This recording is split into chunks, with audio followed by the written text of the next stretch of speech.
Alhamdulillah, alhamdulillah wa kafa. Wassalatu wassalamu ala rasulillahi nabiyil mustafa wa ala alihi wa sahbihi ahlus sidqi wal wafa. Ashhadu an la ilaha illallah wahdahu la syarika wa ashhadu anna Muhammadan abduhu wa rasuluhu la nabiyya ba'dah. Adda al-amanah wa balagha ar-risalah ونصح للأمة وقائد المجاهدين الإمام المتقين.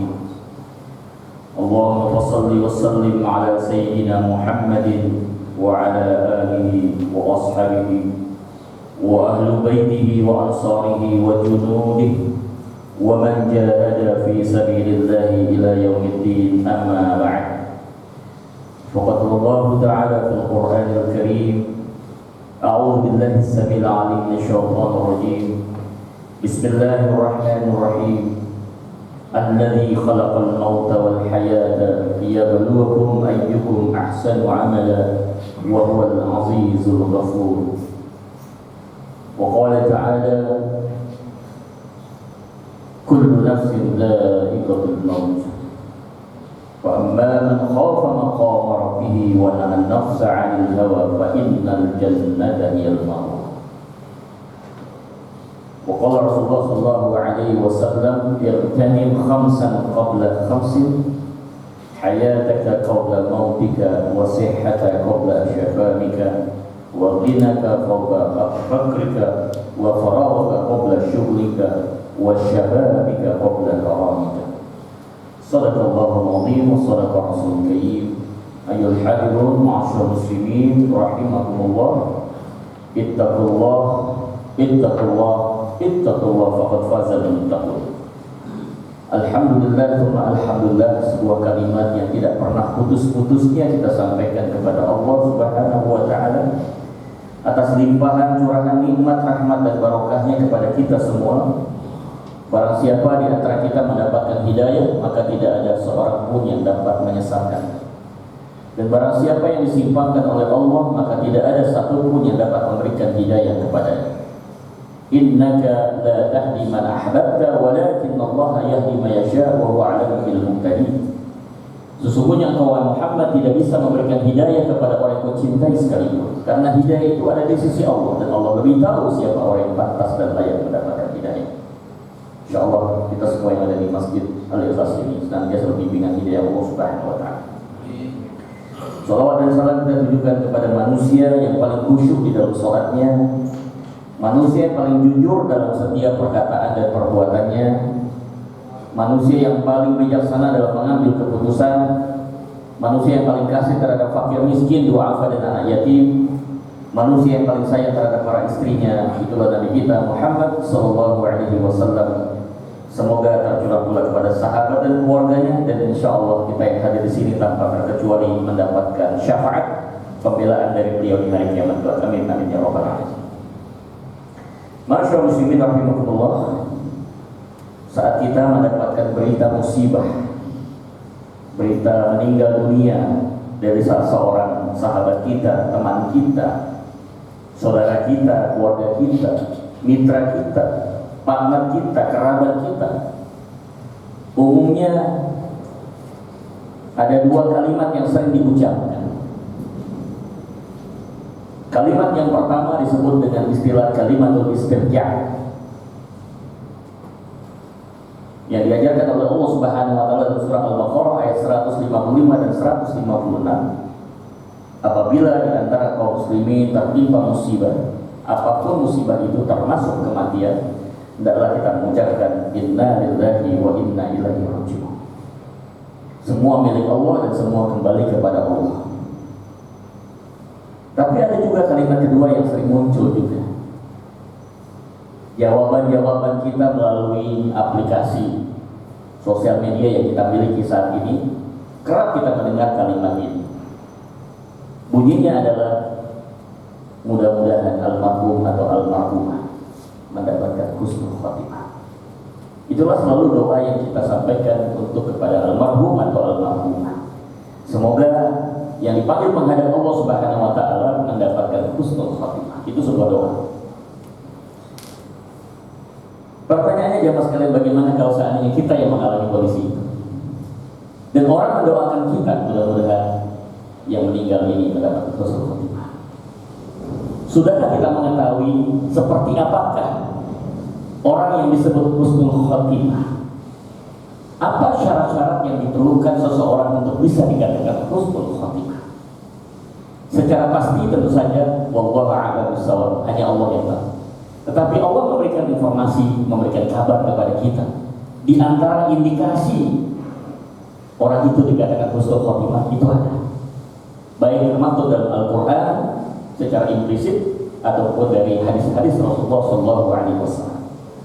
Yang kalau kami ringkas kurang lebih ada dua persyaratan. Dua persyaratan yang diperlukan untuk menjadi seorang itu husnul khotimah. Yang pertama adalah hidup tenang. Dan syarat yang kedua adalah wafat tenang. Hidup tenang, wafat tenang. Kedua hal ini sangat penting. Tidak bisa dipisahkan satu sama lain. Jika dalam kehidupan ini kita akan menemukan ada 4 tipe manusia. Yang pertama, hidupnya tenang, wafatnya tidak tenang. Alhamdulillah, rumahnya megah, mobilnya mewah, simpanannya di bank luar biasa, jabatannya strategis, dan popularitasnya juga banyak.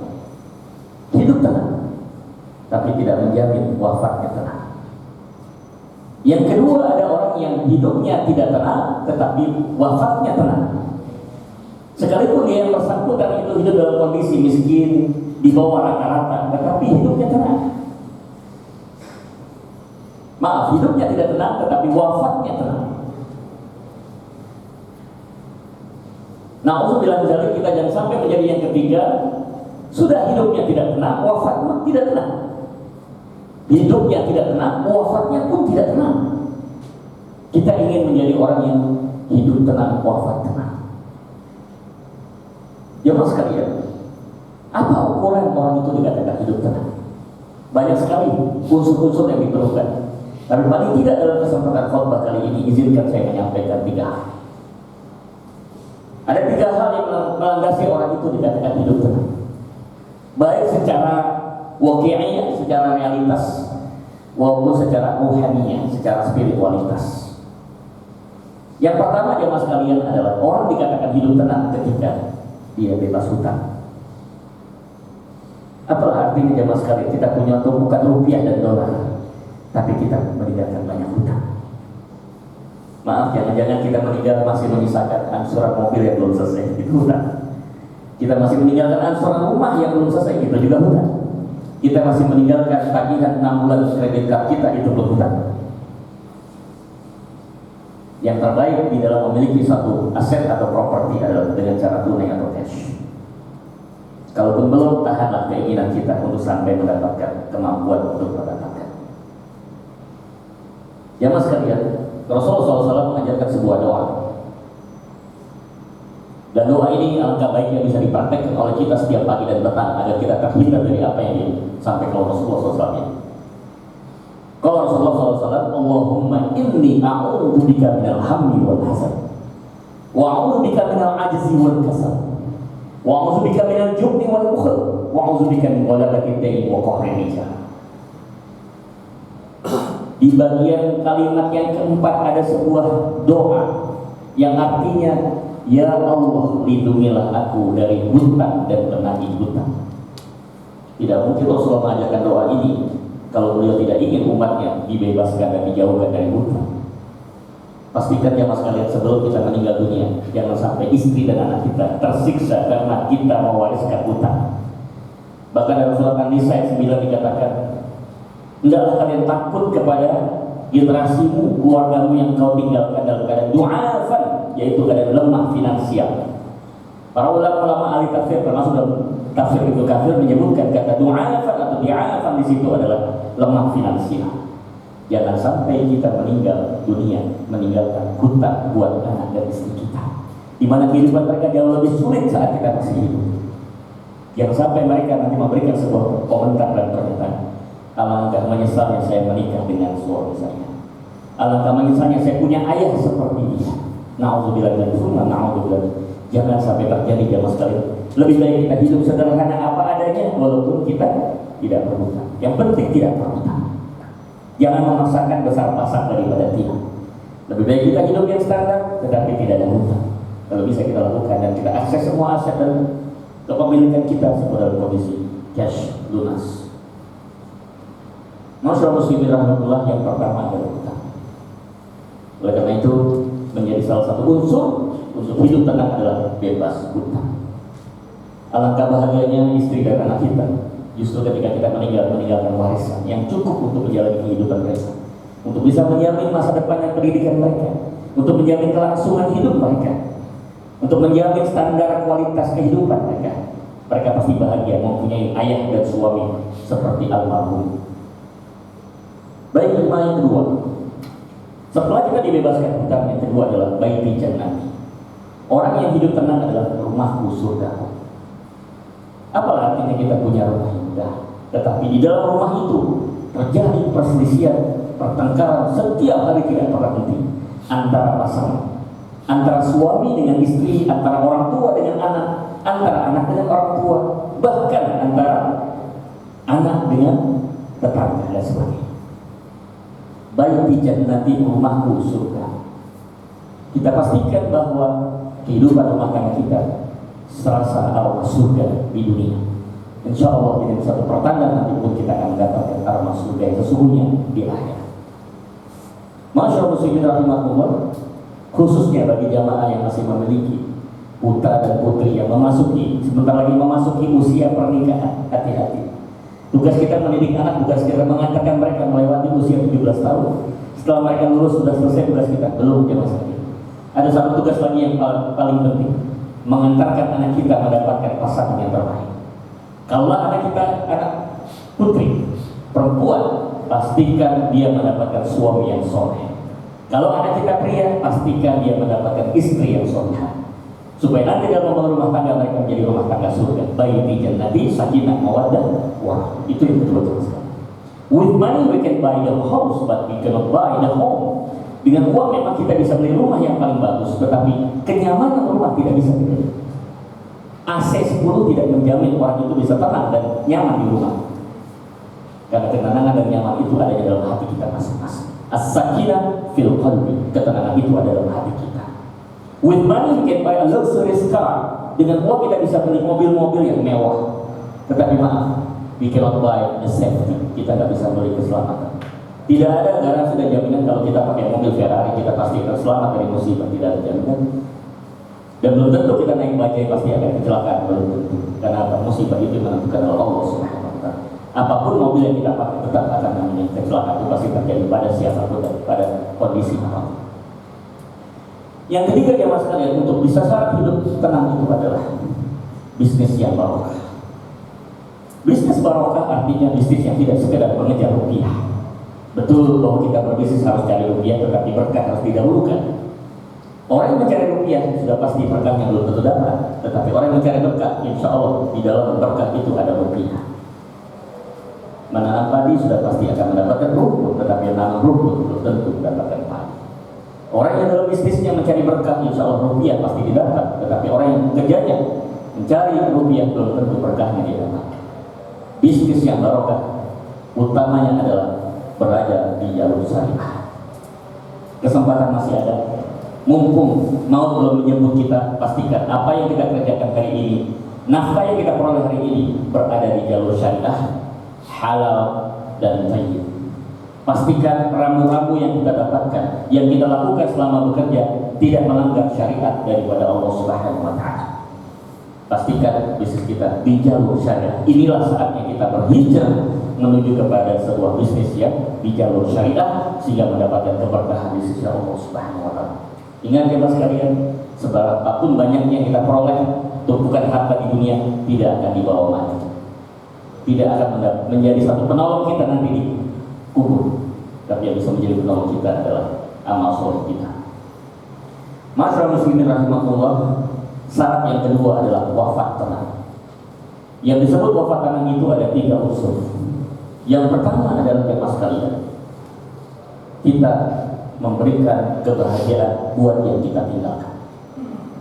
Seperti yang disampaikan tadi, pada saat kita meninggal, alhamdulillah kita bisa mewariskan sesuatu yang berharga buat istri dan anak kita, baik itu harta, ilmu, pengalaman, dan yang lain. Pastikan tidak meninggalkan hutang, sehingga wafatnya membuat tenang siapapun yang berada di sekelilingnya, termasuk istri dan anak kita. Pastikan ya Mas, setelah usai daripada Jumat ini kita pastikan melihat kembali catatan kita, jangan-jangan masih ada tanggung jawab yang belum kita lunasi dan belum kita tunaikan. Segera kita lunaskan, tunaikan, supaya tidak menjadi beban buat orang yang masih hidup, ahli waris kita. Yang kedua adalah wafat tenang itu terbebas dari siksa kubur. Adakah siksa kubur itu? Ya, ada. Dari mana kita bisa meyakini bahwa itu ada? Dari doa yang diajarkan Rasulullah SAW.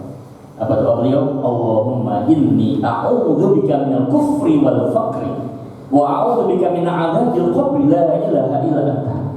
Disunahkan Rasulullah SAW untuk membaca 3 kali dalam pagi dan petang agar kita terhindar dari kekafiran, kekufuran, dan siksa kubur. Jadi siksa kubur itu ada sampai Rasulullah mendoakan agar kaum muslimin mengamalkan doa itu supaya dijauhkan dari siksa kubur. Apa yang maksud siksa kubur itu? Nanti pada saat kita berada di dalam kubur, kita akan dihadapkan pada 3 pertanyaan yang sangat penting. Ditanyakan oleh malaikat Munkar dan Nakir. Yang pertama adalah man rabbuka, siapa Tuhan kamu? Wa man nabiyyuka, siapa nabimu? Wa ma dinuka, apa agamamu? Kalau 3 pertanyaan itu diajukan oleh kita saat kita masih hidup, saya yakin kita semua bisa menjawab dengan fasih. Pertanyaannya, pada saat Anda meninggal dunia, Anda masih sanggup tidak untuk menjawab dengan fasih? Belum tentu. Walaupun kita hafal di dunia, belum tentu kita bisa menyampaikan dengan fasih pada saat kita meninggal dunia. Karena jawaban itu tidak tergantung oleh pengetahuan yang Anda punya, hafalan yang Anda miliki, tidak. Tapi sangat tergantung daripada kebiasaan dan amal soleh Anda selama masih hidup. Bagaimana mungkin bisa menjawab man rabbuka adalah Rabbi Allah, Tuhanku adalah Allah, kalau selama hidup kita yang didewa-dewakan, yang diagung-agungkan bukan Allah, justru selain Allah? Tidak mungkin. Jangan-jangan ketika ditanya man rabbuka, harta adalah Tuhanku, jabatan adalah Tuhan. Yang kedua, jamaah sekalian, wa man nabiyyuka, siapa nabi?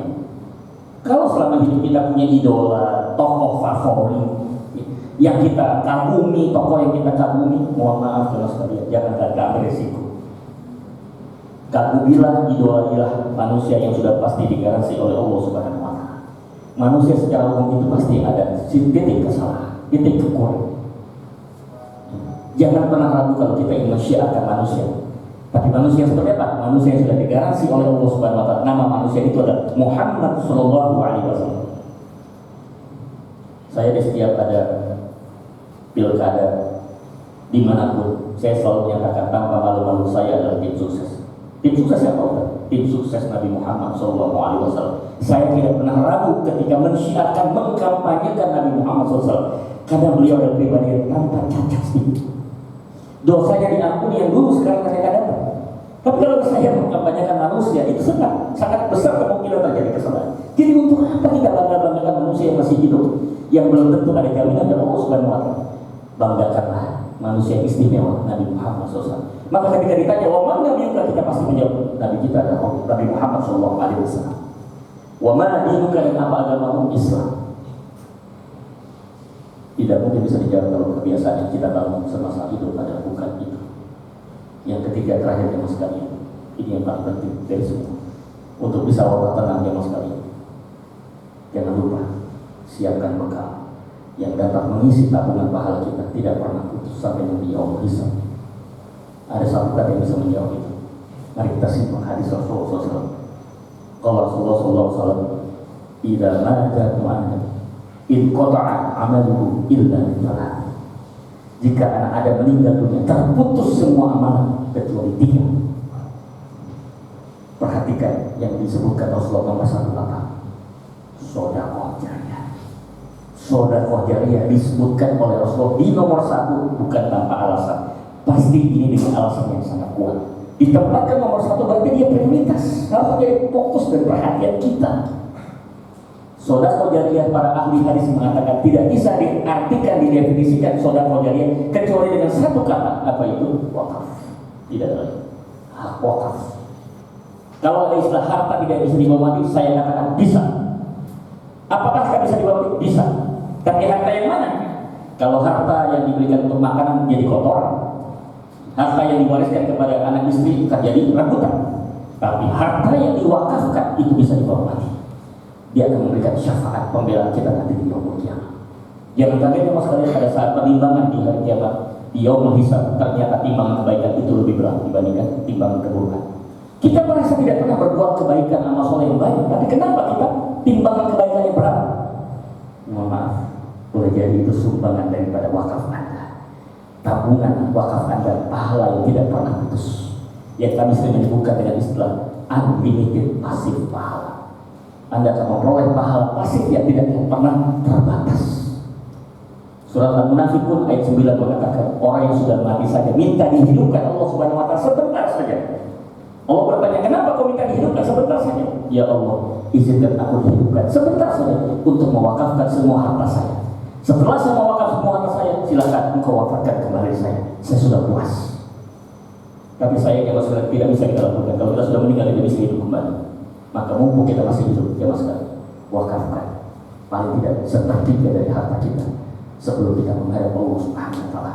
Wasiatkan kepada ahli waris kita. Kalau kita punya aset dan properti, jual aset properti ini, dibagi dan sepertiga haknya saya sebagai almarhum menjadikan hak wakaf. Insya Allah itu yang membuat wakaf kita menjadi hidup kita menjadi tenang dan wafat kita pun tenang. Hidup tenang, wafat tenang akan menjadi husnul khotimah. Barakallahu nafa'an wa min al-ayati wa dzikril hakim wa taqabbal minkum tilawatahu innahu was-sami'ul 'alim. Aqulu qawli hadza astaghfirullah li wa lakum wa li sa'iril muslimina wal muslimat wal mu'minina wal mu'minat fastaghfiruhu innahu huwal ghafurur rahim.